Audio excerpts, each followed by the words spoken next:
So this is a video based on the types of events that we deal while dealing with probability. We need to take care of what kind of an event it is, and then we can check or we can calculate the probabilities. So very first type of event that we need to take care of is an exclusive event.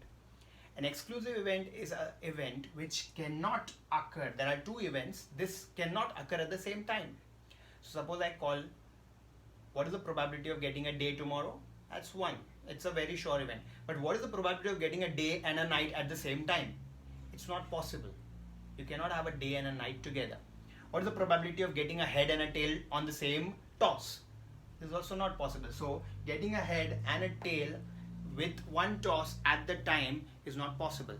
So such an event is called as an exclusive event.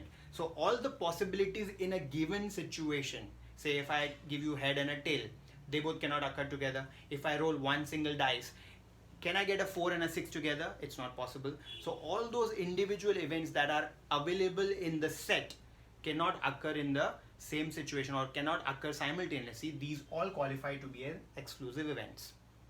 Now, you can have multiple events. Suppose I toss single coin and I toss 2 coins. So now there's a possibility that heads, heads, heads, tails, tails and a heads, okay? So these two events which have nothing to do with each other are called to be as independent events. So they can occur at the same time. Yes, head and a head, head and a tail, both were occurring at the same time, but they were not dependent on each other at all, because if I toss one coin over here and I toss another coin over here, this coin has got nothing to do with what is the result or the outcome of the other coin. So such events wherein the outcomes are completely independent of each other are called to be as independent events.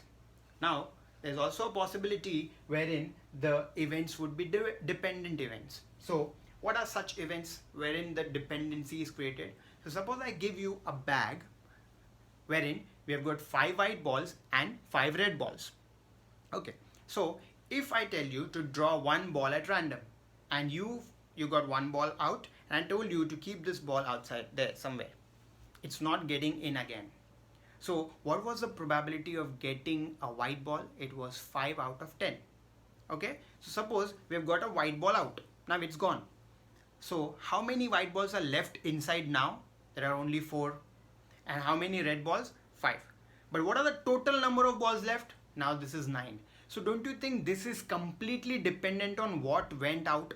Yes. So such an event wherein now whatever I'm going to draw out is dependent on what went out before. Such an instance is called to be as a dependent event, and we'll have to take care of those things. We'll have to recalculate the total number of possibilities now possible and what are the total number of possibilities of the event also.